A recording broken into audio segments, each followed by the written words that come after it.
Hey guys! I hope that you guys are doing amazing wherever you are in the world. My name is Boom Shikha and I welcome you to my channel. As always, I'm so grateful that you guys are listening, subscribing, and commenting. I appreciate the support. And if you're interested in supporting me further, of course, you can do that by going to my Patreon link. The link is in the description below. Or you can go to my Ko-fi link. Again, the link is in the description below as well, and you can give me a one-off donation. In this video, I wanted to speak to you guys about grounding. I had a really interesting conversation with an individual when I was in London, and he asked me, he's like, people are always telling me that I seem ungrounded. I seem like I don't actually live on this planet, that I'm always up in the air, that I feel really ethereal, and my energy is always off. And he's like, what does that mean? I have no idea what that means. What does it look like? What are people seeing in me that's causing them to feel like I'm ungrounded? Can you give me a few ideas or a few actual real life examples of it, right? And I was like, wow, that's actually a really good point, because of course when you look at an ungrounded person, you can tell, wow, they're really ungrounded, especially if you know that term or if you know what the feeling is, because I know I've been ungrounded in my life. But how do you see it? How do you see it in yourself? How can you notice that manifestation physically in yourself? And so there were a couple of things I told him that I wanted to share with you guys in case you are wondering, am I ungrounded, or what do people think, etc. One of the first things I told him, and that's the first thing that most people will notice about someone, is that they're very fidgety. Now, I talk with my hands, very talented in that way, but I used to be much more fidgety in the past. I would always be shaking my leg. You know how like people shake their legs? You'll notice them like they shake the whole table because they're shaking their legs so much. Or they'll always be touching their face or fidgeting or doing something with their fingers or touching their hair. They never sit, they're physically not able to sit still, because it's just not physically possible for them, because they just have so much energy to burn, right? And that's their personality type, that's their body type, the Vata body type. I've spoken about that Ayurvedic body type in the past. And so that's one of the first things you'll notice about yourself as well, is that you have a hard time sitting still. You're always fidgeting, you're always shaking your leg, or shaking your shoulders, or you're just not able to sit still, right? Now, of course, if you're grounded, you'll be able to sit still forever and ever and ever without any issues at all. Another thing that I do notice about ungrounded people is the fact that they have this body type. Because of the fact that they're ungrounded, a lot of individuals will notice that they burn energy faster, and that's the reason that they will have this Vata body type, very skinny, usually tall, skinny, ectomorphic body types, right? And that's one of the reasons why Vatas are very ungrounded. They are not only, I think it's a chicken and the egg. I don't know if it was first that their body type is like this, that's why they're ungrounded, or they're ungrounded because of their body type. Whatever it might be, there's a reason why they're correlated. And so you'll notice if you have a certain body type, if you have a very ectomorphic, very skinny, tall body type, it means that there's probably a little bit of ungrounding in you, because your body is not able to assimilate nutrition properly. You might eat a lot of food, but you'll still be skinny. People are like, where does it go? You eat so much. And you're like, well, I just have a fast metabolism. Yes, that's true, but also you're very ungrounded. So because of all the fidgeting, all the movement, all of the shakiness, of the ungroundedness, all of this energy that you're taking in is not able to be assimilated into your body properly. You're taking in nutrition, but it just kind of disappears into the ether.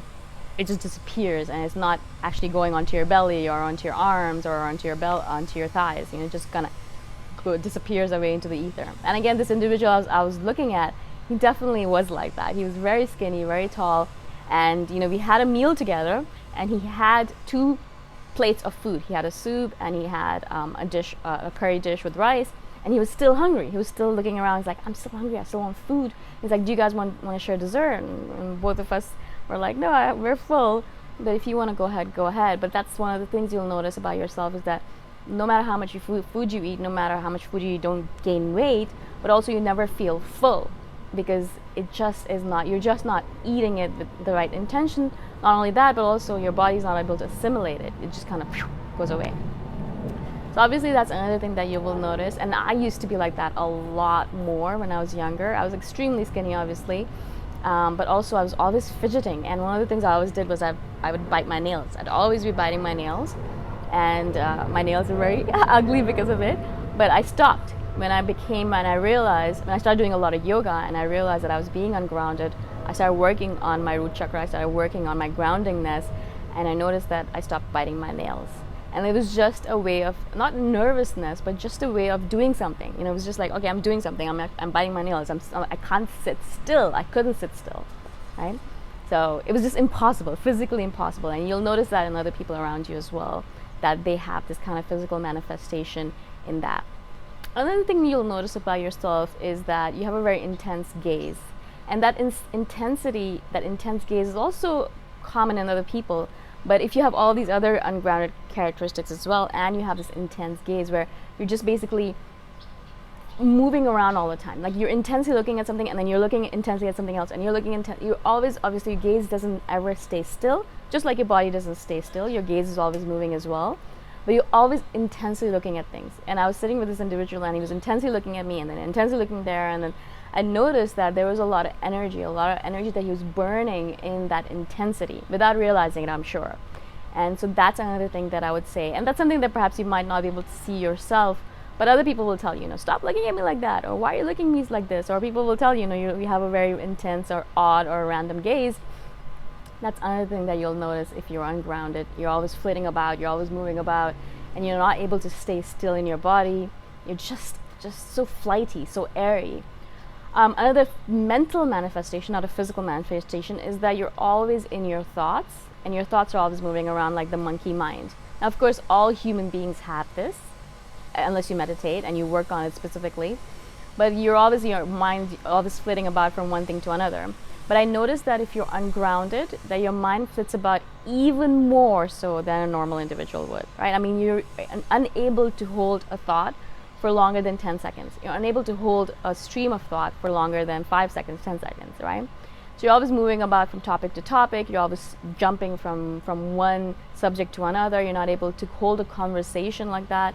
You're always asking questions, and you're always like interrupting people because you get bored very easily because they're just not moving fast enough for you, because you're so ungrounded. You just want to move around all the time. You just don't have the capacity to stay still, not only in your body, but also in your mind, in your thoughts, in your physical way of doing things, in your jobs. You'll notice that you jump and skip around jobs a lot because you're not able to stay or stick to one job either.